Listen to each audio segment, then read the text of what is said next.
యోహాను సువార్త 8:32. తర్వాత రోమ 8:20 కూడా చదవండి. 2 కొరింథీ 3:17. ప్రభు యొక్క ఆత్మ ఎక్కడుండునో అక్కడ స్వాతంత్ర్యం ఉండును. చిన్న ప్రార్థన చేసుకుందాం. మహాపరిశుద్ధుడైన తండ్రి, లోకరక్షకుడా యేసుక్రీస్తు ప్రభువా, మహిమోన్నతుడా, మహాగణుడా యేసయ్య, మీకే స్తుతి స్తోత్రాలు వందనములు చెల్లించి ప్రార్థిస్తూ ఉన్నాం. నీవు నిజమైన దేవుడువు, బలమైన దేవుడువు, శక్తివంతమైన దేవుడువు తండ్రి. ఈరోజు మీ దాసులను బలపరిచిన నోటికి నోరైన కంఠానికి ప్రతికంఠమై ఉండి మీ బిడ్డలకు వినగలిగే చెవులను గ్రహించుకునే మనస్సును దయచేసి ఘనత, మహిమ, ప్రభావములు మీరు పొందుకోమని మీ దాసులను బలపరిచి నాలో నీవుండి నీవు మాట్లాడి మీరు మహిమ పొందుకోమని యేసు నామములో ప్రార్థించి వేడుకొనుచున్నాము తండ్రి, ఆమేన్. హల్లెలూయా. ఈరోజు స్వాతంత్ర దినోత్సవము. దేవుడు మన దేశాన్ని పరాయి పాలన నుండి విడుదల కలిగించినటువంటి రోజు. బ్రిటిష్ వారు మన దేశాన్ని సుమారుగా 200 సంవత్సరాలు పరిపాలించారు. 200 సంవత్సరాలు పరిపాలించిన తర్వాత దేవుడు కొంతమంది దేశభక్తులను లేవనెత్తి వారి ద్వారా ఎన్నో పోరాటాలు జరిగిన తర్వాత మహాత్మా గాంధీ గారు చేసినటువంటి శాంతియుత పోరాటం ద్వారా దేవుడు స్వాతంత్రాన్ని ఇచ్చాడు. స్వాతంత్రం అనగా ఏమిటంటే స్వేచ్ఛ. స్వాతంత్రం అనగా స్వేచ్ఛ. స్వేచ్ఛ అంటే ఏమిటంటే ఒక పక్షిని ఒక పంజరంలో బంధించినప్పుడు ఆ పక్షి తన జీవితకాలం అంతా కూడా పంజరములోనే తిరగాలి. దానికి రెక్కలున్నాయి, ఆకాశములు ఎగురుతుంది. దానికి పరిమితులుండవు, హద్దులుండవు. దానికి నచ్చిన చోటకి ఎగురుతుంది, వెళ్ళాలన్న చోటకి వెళుతుంది, తినాలన్న పండు తింటుంది. ఏ చెట్టు మీద గూడు కట్టుకోవాలో ఆ చెట్టు మీద గూడు కట్టుకుని పడుకుంటుంది, లేస్తుంది, కూస్తుంది, అన్నీ చేస్తుంది. అలా ఆకాశంలో స్వేచ్ఛగా ఎగిరే విహరించే ఆ పక్షిని తీసుకొచ్చి ఎంతో అందంగా ఉంది కదా అని చెప్పి మనం దాన్ని ఒక బోన్లో బంధించి దానికి విలువైనటువంటి మంచి ఆహారాన్ని అందించిన, ఎన్నో లక్షల రూపాయల ఖర్చు పెట్టి విలువైన పోషక ఆహారాన్ని దానికి పెట్టినా అది ఎంత మాత్రం కూడా స్వేచ్ఛ కానే కాదు. దానికి నచ్చినట్లుగా దాన్ని విడిచిపెట్టేసి ఆకాశంలో ఎగురుతూ ఏదో ఒక చెట్టు మీద వ్రాలి ఒక పండు తింటూ సంతోషంగా జీవించేదే స్వేచ్ఛ. దేవునికి మహిమ కలుగునోగాక. రెండవదిగా స్వతంత్రం అంటే ఏమిటంటే విడుదల. స్వతంత్రం అంటే ఏమిటండి? విడుదల. విడుదల అంటే ఏమిటంటే ఒక మనిషికి శిక్ష పడి అతడు ఒక జైల్లో మగ్గిపోతూ ఉన్నాడు. ఈ పక్షి బోన్లో ఎలా మగ్గిపోతుందో ఒక మనిషి ఒక బందిఖానాలో బంధింపబడి, చెరసాలలో బంధింపబడి మ్రగ్గిపోతూ ఉన్నాడు. తను బయట ఉన్నప్పుడు తన భార్యతో, తన బిడ్డలతో, తన బంధువులతో సంతోషంగా కష్టపడి హాయిగా ఇంటికి వచ్చి ఆనందంగా గడుపుతూ సంతోషంగా జీవించేవాడు. ఇప్పుడు తనని చెరసాలలో బంధించారు. చెరసాలలో బంధించినప్పుడు తన భార్యతో గడపడానికి ఉండదు, తన బిడ్డలతో గడపడానికి ఉండదు, తన కుటుంబ సభ్యులతో గడపడానికి ఉండదు, తన బంధుమిత్రులతో గడపడానికి ఉండదు, తన స్నేహితులతో గడపడానికి ఉండదు. అతడు ఆ చెరసాలలో బంధింపబడి ఉన్నాడు కాబట్టి తనకు నచ్చిన ఆహారము తినడానికి లేదు, తనకు నచ్చిన పానీయములు త్రాగడానికి లేదు.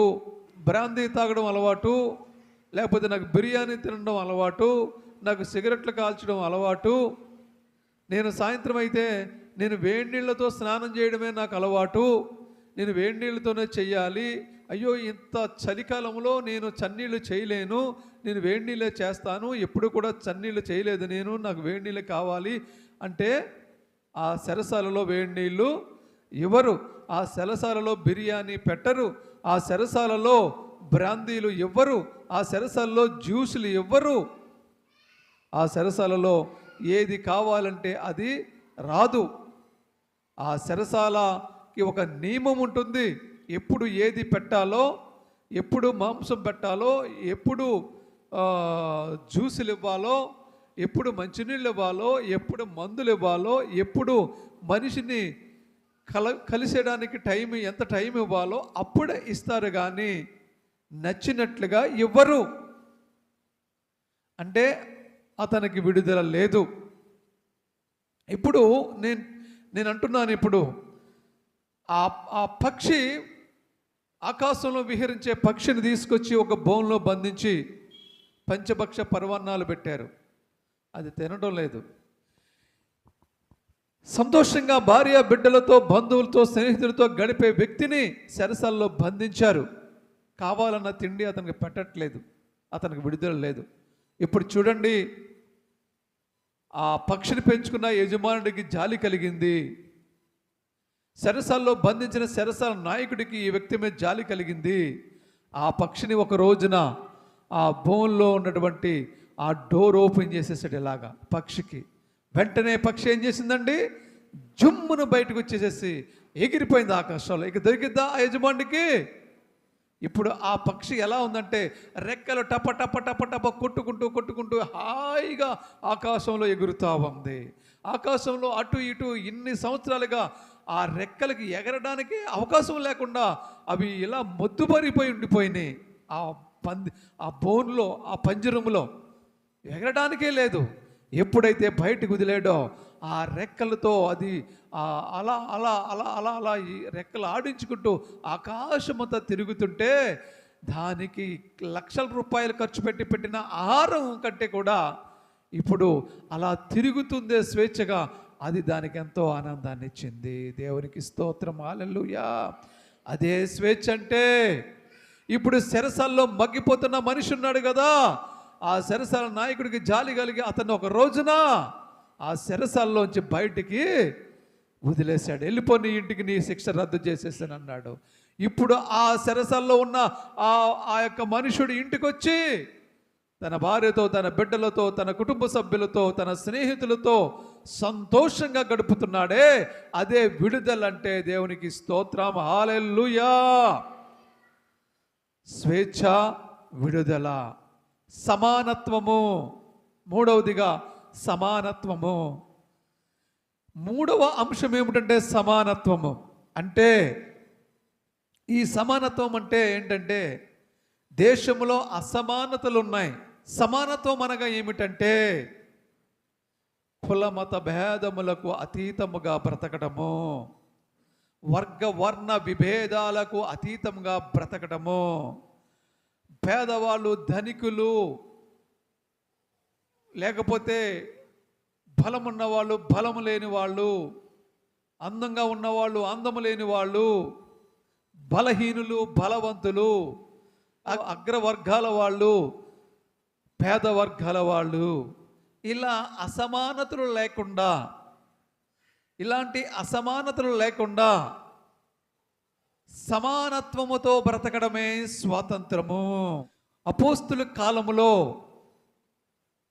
యేసుక్రీస్తు ప్రభు సిలువేసి మరణ పునరుద్ధానములు జరిగిన తర్వాత ఒక విపరీతమైనటువంటి ఒక ఉజ్జీవం రగిలించబడింది. ఆ టైంలో అపోస్తులు చాలా బలమైన అభిషేకంతో నింపబడ్డారు. అవన్నీ చూసిన ప్రజలు చాలా భయానికి గురైపోయి అనేకులు దేవుణ్ణి వెంబడించారు. దేవుణ్ణి వెంబడించిన తర్వాత అప్పుడున్న పరిస్థితుల్లో ఆ ప్రజలకు ఏమర్థమైందంటే, ఈ లోకము అంతా కూడా వ్యర్థము, మనకి దేవుడు పరలోకమే పరమార్థము అని వాళ్ళు తెలుసుకున్నారు. సత్యాన్ని తెలుసుకుని వాళ్ళు ఏం చేశారంటే, దేవుణ్ణి నమ్ముకుని అపోస్తుల దగ్గరకు వచ్చి, అనగా పేతురు గారి దగ్గరకు వచ్చి, ఎవరైతే దేవుని నమ్ముకున్నారో వాళ్ళందరిలో ఒక ఏకత్వము, ఒక ఏకభావము కలిగిందంట. ఏమనంటే, పేదవాళ్ళు ధనికుడు అనేవాడు ఉండకూడదు, ఆ వర్గం ఈ వర్గం అనేది ఉండకూడదు, అంతా సమానమే దేవుళ్ళో అనేటటువంటి ఒక భావన వాళ్ళలో కలిగి వాళ్ళు ఏం చేశారంటే, ఈరోజు మాకు కలిగి ఉన్నదంతా మేము ఇచ్చేస్తాం, అందరికీ సమానంగా పనిచేయండి, రేపు మేము అందరితో సమానం అయిపోతాం, మాకంటే కలిగి ఉన్న వాళ్ళు ఎవరో వస్తారు, వాళ్ళు తీసి మళ్ళీ మా అందరికీ పంచిపెట్టండి. నీ దగ్గర 2 రొట్టెలే ఉన్నాయి, ఆవిడ దగ్గర 10 రొట్టెలు ఉన్నాయి, ఈ 2 రొట్టెలు 10 రొట్టెలు ఒదుక్కుని పెట్టండి, మొత్తం అందరికి కలిసి పంచేయండి. అది అపోస్తుల యొక్క స్ట్రాటజీ. ఆ రోజుల్లో ఏంటి, ధనము ఆస్తుపాస్తులు కూడా అలాగే చేసేవారు.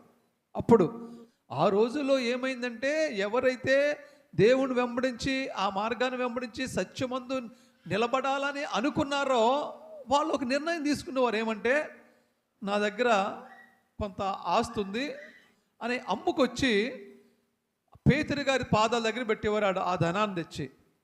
పేతురు గారు ఏం చేసేవాడంటే, ఆ ధనాన్ని తీసుకుని అక్కడున్న పేదలందరికీ, వీళ్ళకి వాళ్ళకి అందరికీ సమానంగా పంచేవాడు దాన్ని.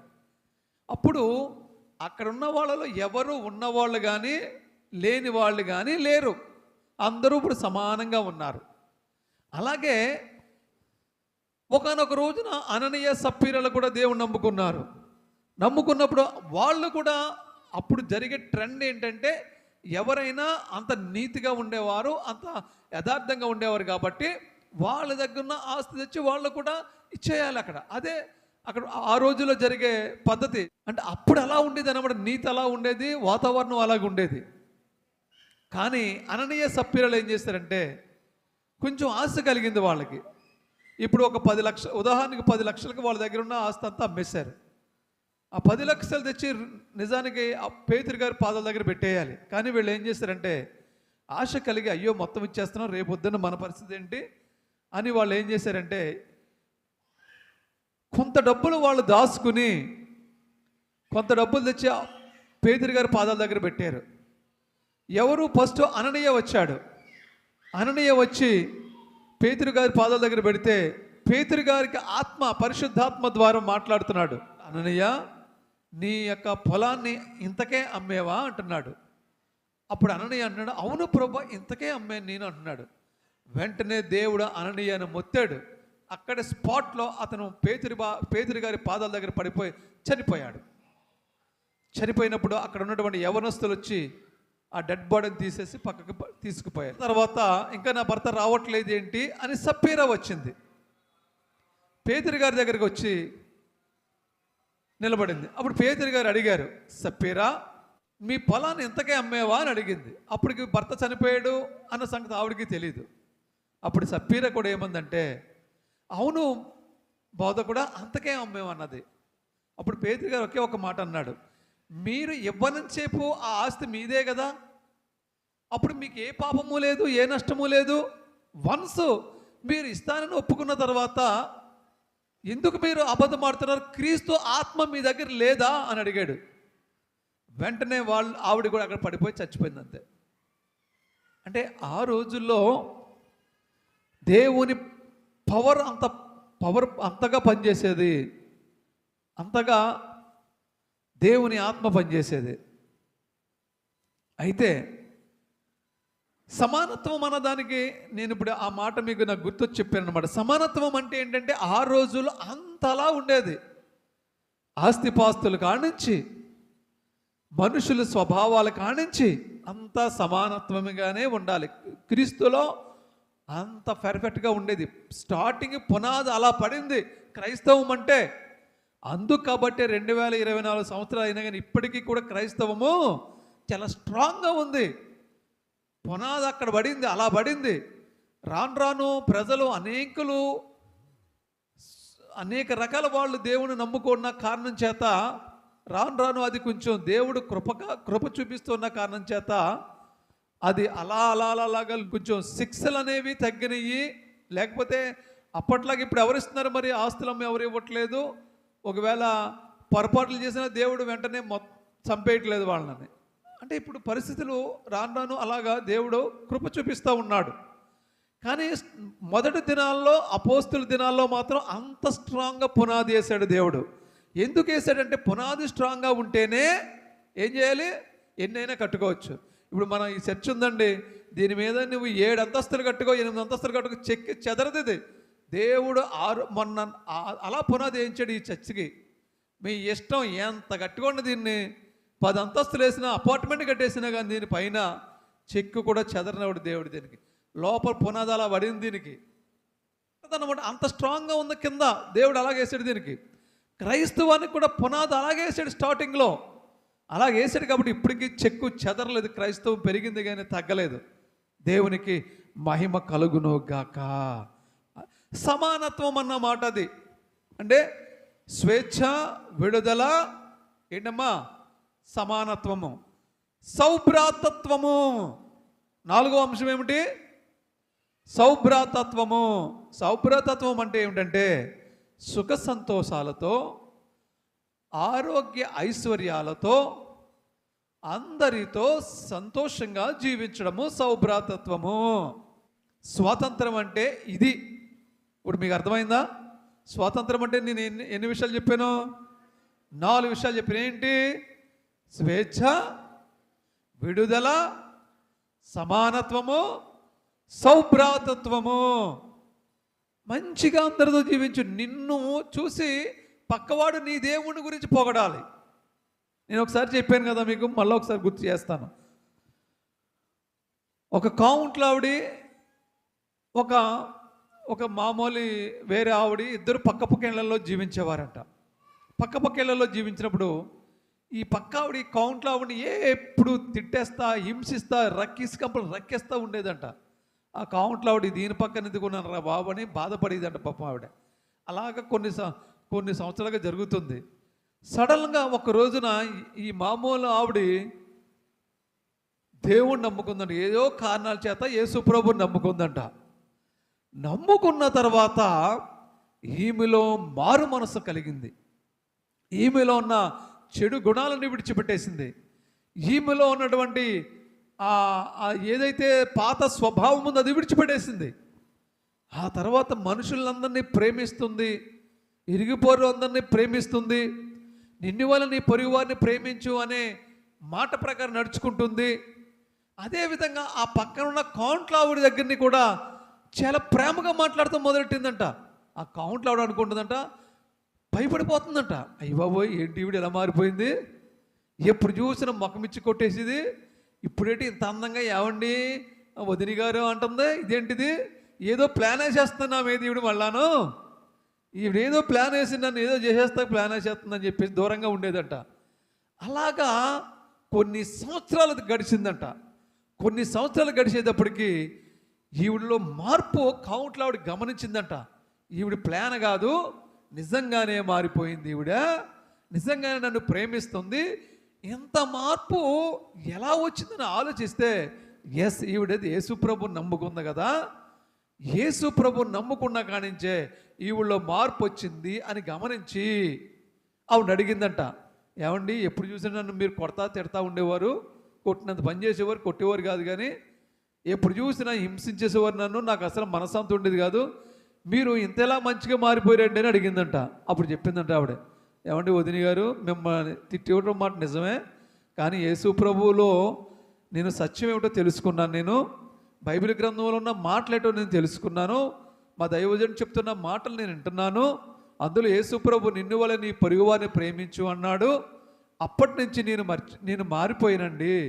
అందుకే నేను మిమ్మల్ని అప్పటి నుంచి కూడా గౌరవంగానే నేను ప్రేమిస్తున్నానని చెప్తే, అయ్యో బాబోయ్, యేసు ప్రభువులో అంత గొప్పతనం ఉందా, అయితే ఆ యేసు ప్రభువుని నేను కూడా నమ్ముకుంటాను.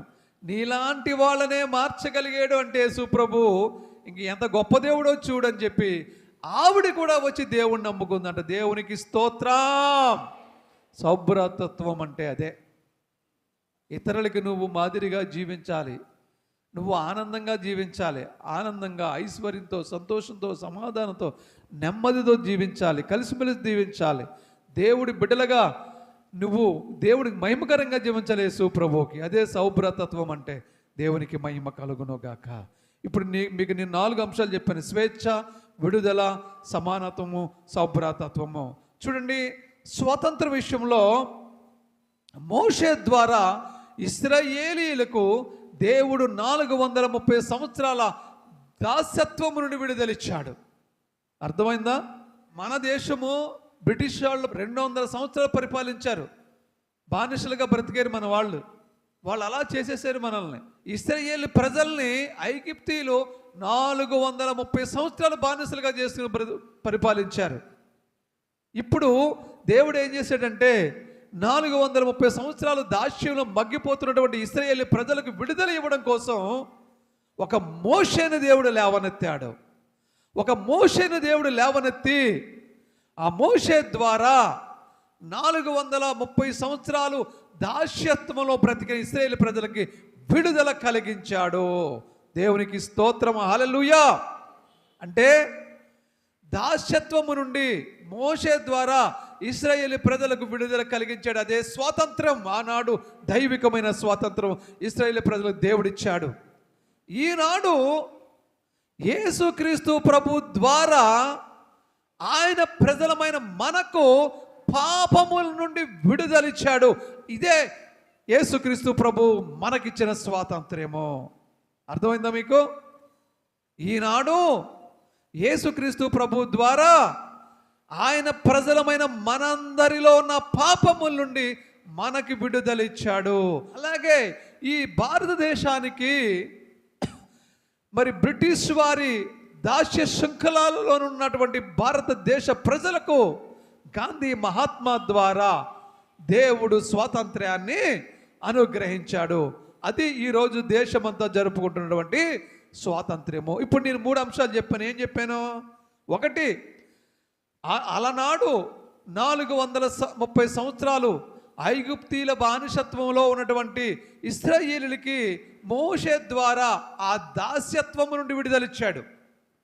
2వ అంశం ఏమిటంటే పాపములో మగ్గిపోతున్నటువంటి ఈ ప్రజలందరికీ యేసుక్రీస్తు ప్రభు ద్వారా పాపముల నుండి విడుదలిచ్చాడు. అది యేసుక్రీస్తు ప్రభు ఇచ్చినటువంటి స్వాతంత్రము. అలాగే 3వ అంశం ఏమిటంటే ఈ దేశాన్ని, ఇండియాని బ్రిటిష్ వారి అకబంధ హస్తాల నుండి మహాత్మా గాంధీ ద్వారా దేవుడు స్వాతంత్రాన్ని అనుగ్రహించాడు. అది ఈ దేశ స్వాతంత్ర్యము. దేవునికి మహిమ కలుగునుగాక. 3 అంశాలు. ఫస్ట్ది, ఇశ్రాయేలు ప్రజలకి దేని నుండి దేవుడు విడుదలిచ్చాడు, స్వాతంత్రం ఇచ్చాడు అనగా మన భాషలో దేని నుండి ఇచ్చాడు అమ్మా? చెప్పలే అమ్మా? మోషే ద్వారానే దాస్యత్వం నుండి విడుదలిచ్చాడు. అది చెప్పాలి మీరు. దాస్యత్వం, వాళ్ళు దాసులుగా ఉన్నారు. దాస్యత్వం నుండి విడుదలిచ్చి, ఇది పాయింట్ అర్థం చేసుకోండి. పాయింట్ అర్థం చేసుకుంటే మీకు అర్థమవుతుంది. ఇలా చూడండి, మోషే ద్వారా ఇశ్రాయేలు ప్రజలకి దాస్యత్వం నుండి విడుదలిచ్చాడు. మరి ఈ 2000 సంవత్సరాలలో ప్రజలకి యేసు ప్రభు ద్వారా దేని నుండి విడుదలిచ్చాడు దేవుడు? పాపం నుండి విడుదలిచ్చాడు. దేవునికి మహిమ కలుగును గాక. అర్థమవుతుందా మీకు? ఇప్పుడు యేసుక్రీస్తు ప్రభు ద్వారా పాపం నుండి ప్రజలకు విడుదల, స్వాతంత్రము, దేవుడిచ్చిన స్వాతంత్రం. అలాగే ఐగుప్తుల దాస్యత్వంలో నుండి ఇశ్రాయేలు ప్రజలకి మోషే ద్వారా విడుదల, స్వాతంత్రము. అలాగే ఇప్పుడు 77వ స్వాతంత్ర దినోత్సవం మనకి ఇప్పుడు అర్థమవుతుందా? ఇప్పుడు 77వ స్వాతంత్ర దినోత్సవం మనం జరుపుకుంటున్న కారణం 77 సంవత్సరాల క్రిందట ఈ దేశానికి మహాత్మా గాంధీ ద్వారా యేసుక్రీస్తు ప్రభు ఏం చేశాడండి? స్వాతంత్రం ఇచ్చేసాడు. దేవునికి స్తోత్రం, హల్లెలూయా. 2 కొరింథీ 3:17 మనం ఏం చదువుకున్నాం? ప్రభు ఆత్మ ఎక్కడ ఉండునో అక్కడ స్వాతంత్రం ఉండును. ఇప్పుడు మనకు స్వాతంత్రం కావాలండి. ఏటి నుండి స్వాతంత్రం కావాలి? ఏటి నుండి స్వాతంత్రం కావాలి? మనకి విడుదల కావాలి. ఏటి నుండి మనకు కావాలి? వ్యాధి బాధల నుండి, అప్పుల నుండి, దురాత్మ శోధన నుండి, సమస్యల నుండి, పీడిత బాధిత శోధన నుండి మనకి స్వాతంత్రం కావాలి. అలా మనకు కావాలంటే ఏం కావాలంటే ఇక చూడండి, ఇక్కడ ప్రభు యొక్క ఆత్మ ఎక్కడ ఉండునో అక్కడ స్వాతంత్రం ఉండును. అంటే ఇప్పుడు ప్రభు ఆత్మ మనలో ఉందనుకోండి, మనకు స్వాతంత్రం ఉన్నట్టే. వీటన్నిటి నుండి, ఏటి నుండి, దెయ్యాల నుండి, భూతాల నుండి, రోగాల నుండి, అప్పుల నుండి, అనారోగ్యాల నుండి, సమస్యల నుండి, ప్రతి విధమైన శోధనల నుండి మనకి స్వాతంత్రము అనుగ్రహించబడుతుంది. ఎప్పుడంటే క్రీస్తు ఆత్మ మనలో ఉన్నప్పుడు. కాబట్టి యేసుక్రీస్తు ప్రభు ఆత్మ మనలో ఉంచుకుని మనం స్వతంత్రులము అవ్వాలని దేవుడి వాక్యం ద్వారా సెలవిస్తూ ఉన్నాడు. తర్వాత యోహాను సువార్త 2:32 చదువుకున్నాం కదా, సత్యము మిమ్మల్ని స్వతంత్రులుగా చేయును. సత్యం అనగా ఏంటమ్మా సత్యం అనగా? యోహాను సువార్త 3:17లో ఉంటుంది, 3:16లో ఉంటుంది. కృపా సత్య సంపూర్ణుడిగా మన మధ్య నివసించెను. అంటే సత్యము అనగా యేసుక్రీస్తు ప్రభువు. సత్యము మనలో ఉంటే సత్యము మనల్ని స్వతంత్రులుగా చేస్తుంది. దేవునికి మహిమ కలుగునుగాక. ఇంకొకటి నేను చూపిస్తాను, గలతీ 5:1. నేను ముగించేస్తున్నాను. ఇంకా గలతీ 5:1, ఈ స్వాతంత్ర్యము అనుగ్రహించి క్రీస్తు మనల్ని స్వతంత్రులుగా చేసి ఉన్నాడు. కాబట్టి మీరు స్థిరముగా నిలిచి మరలా దాస్యమును కాడి క్రిందకు చిక్కు కొనకడి. అమ్మ, ఇది జాగ్రత్తగా వినండి. దేశానికి స్వాతంత్రం ఇచ్చాడు దేవుడు, గాంధీ గారి ద్వారా, ఇంకా అనేక నాయకుల ద్వారా. ఇప్పుడు మనకి యేసుక్రీస్తు ప్రభు మనకి పాపము నుండి స్వాతంత్రం ఇచ్చాడు. ఆయన ఆత్మ మనలో ఉంటే మనకు స్వాతంత్రం ఉంది. ఆ సత్యము మనల్ని స్వతంత్రంగా చేస్తుంది. కాబట్టి మనమట ఈ స్వాతంత్రం మనకు ఎవరిచ్చారు? ఇక్కడ రాయబడం చూడండి. ఈ స్వాతంత్రము అనుగ్రహించి క్రీస్తు మనల్ని స్వతంత్రులుగా చేసి ఉన్నాడు. అంటే మనకి దేవుడు యేసుక్రీస్తు ప్రభు ఈ స్వాతంత్రాన్ని అనుగ్రహించి, అనగా దేశానికి స్వతంత్రం అవనవ్వండి, మన ఆత్మకు స్వతంత్రం అవనవ్వండి, మన శరీరానికి స్వతంత్రం అవనవ్వండి, మన కుటుంబానికి స్వతంత్రం అవనవ్వండి, మన జీవితానికి స్వతంత్రం అవనవ్వండి, అది యేసుక్రీస్తు ప్రభు ఇచ్చాడు, అనుగ్రహించాడు. కాబట్టి మనం ఏం చేయాలంట? మరలా పాపము నుండి, మనకి దాస్యం నుండి మనకి స్వతంత్రం ఇచ్చాడు. కాబట్టి మరలా మనం ఏం చేయాలంటే, కాబట్టి మీరు స్థిరముగా నిలిచి, మీరు ఈ స్వాతంత్రం ముందు స్థిరంగా నిలవండి. అంటే యేసుక్రీస్తు ప్రభు స్థిరంగా నిలిచి మరలా దాస్యమును కాడి క్రింద చిక్కు కొనకడి. మరలా దాస్యమనే పాపం అనే దాస్యం కింద మనం చిక్కుకోకూడదని దేవుడి ఈ వాక్యం ద్వారా సెలవిస్తూ ఉన్నాడు. కాబట్టి మనము ఈ స్వతంత్రం అనుగ్రహించిన యేసుక్రీస్తు ప్రభుని స్తుతిస్తూ, ఘనపరుస్తూ, మహిమపరుస్తూ, ఆరాధిస్తూ ఆయనకి నమ్మకస్తులుగా కృతజ్ఞతాబద్ధులుగా జీవిద్దాం. దేవుడి మాటలను దీవించి ఆశీర్వదించునుగాక. ఆమెను. మహాపరిశుద్ధుడైన తండ్రి, లోకరక్షకుడా యేసుక్రీస్తు ప్రభు, మహిమోన్నతుడ మీకే స్తుతిస్తూ, దాసుని బలపరిచి నన్ను వాడుకున్నందుకు మీకు వందనాలు నాయన. నేనేమైనా తప్పుగా తప్పుగా బోధిస్తే దయచేసి నన్ను క్షమించండి ప్రభువా. ఇదిగో నా తండ్రి, ఈ స్వతంత్ర దినోత్సవం రోజున మిమ్మల్ని ఆరాధించడానికి, మిమ్మల్ని ఘనపరచడానికి, మిమ్మల్ని మహిమపరచడానికి, మీ దాసులుగా మీ బిడ్డలుగా మాకు అనుగ్రహించిన ఈ ధన్యతను బట్టి మీకు వందనములు చెల్లిస్తూ, మేము ఏ పాపములో చిక్కుపడిపోయి ఉన్నామో, ఏ బంధకాల్లో చిక్కుపడిపోయి ఉన్నామో, ఏ అనారోగ్యాల్లో చిక్కుపడిపోయి ఉన్నామో, ఏ శోధనలో చిక్కుపడిపోయి ఉన్నామో, వాటి నుండి మాకు స్వేచ్ఛ, సమానత్వము, సౌభ్రతత్వము, విడుదల కలిగించి, అయ్యా మాకు స్వతంత్రమునిచ్చి, స్వేచ్ఛనిచ్చి, విడుదలచ్చి మమ్మల్ని కాపాడమని మీ పాదాలు మేముగా అప్పగించుకొనిచున్నాము తండ్రి. మీ కృపకు పాత్రులుగా మమ్మల్ని ఎంచండి, మీ దయకు పాత్రులుగా మమ్మల్ని ఎంచండి, మీ ఆశీర్వాదాలకు వారసులుగా మమ్మల్ని ఎంచండి నాయన.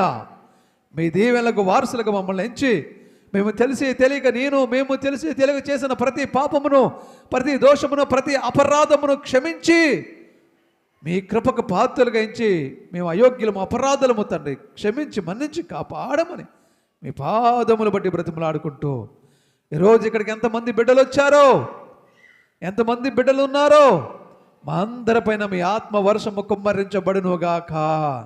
ఆరోగ్యము వచ్చునుగాక, ఐశ్వర్యము వచ్చునుగాక, క్షేమము వచ్చునుగాక, సమాధానం వచ్చునుగాక, నెమ్మది కలుగునుగాక. అన్ని విషయంలో మీరు మాకు తోడుగా ఉండి నడిపించి ముందుకు కొనసాగింపజేయమని మీ పాదములకు అప్పగిస్తూ, నిరంతరం మీ హస్తం మాకు తోడుగా ఉంచమని ఘనత, మహిమ, ప్రభావం మీకే చెల్లిస్తూ మన యేసుక్రీస్తు నామములో ప్రార్థించి వేడుకొనుచున్నాము తండ్రి. ఆమేన్. పరలోకమందున మా కన్న తండ్రి, మీ నామం పరిశుద్ధపరచబడుగాక, మీ నామం స్తుతింపబడుగాక, మీ రాజ్యం వచ్చుగాక, మీ చిత్తం పరలోక రాజ్యం అంతటి నెరవేర్చునతో ప్రభు, భూమి అందరూ మీ చిత్తం నెరవేరుగాక. అనుదిన ఆహారం అగ్ని లభించుగాక. మనుషుల రుణం మేము ఎట్లా క్షమిస్తున్నామో తండ్రి, మీరు మా రుణం క్షమించుగాక. ప్రభు మమ్మల్ని శోధనల పని కీడు తప్పించు ప్రభు. ఎందువల్ల రాజ్యము, శక్తి, బలము, ఆధారము సమస్తము నీవై ఉన్నావు మా ప్రియ పరమ తండ్రి. ఆమెన్. తండ్రి దేవుని ప్రేమ, కుమారుడైన యేసుక్రీస్తు కృప, పరిశుద్ధాత్మనునే సహవాస భాగ్యం సదాకాలం మనందరికీ, మన కుటుంబాలకు, హోలీ మండనికి, మందిరానికి నిండుగా మెండుగా నిరంతరం ఉండును గాక. ఆమెను. యేసు రక్తమే జయం, ప్రభేసు రక్తమే జయం, యేసు రక్తము సంపూర్ణ విజయము, అపవాదిగా అనంత నాశనం అపజయము కలుగును గాక. Amen, amen, amen. అందరికీ వందనమ్మ. అందరూ కూర్చోండి. దేవుడు మనల్ని అందరిని దీవించును గాక. ఆమెన్.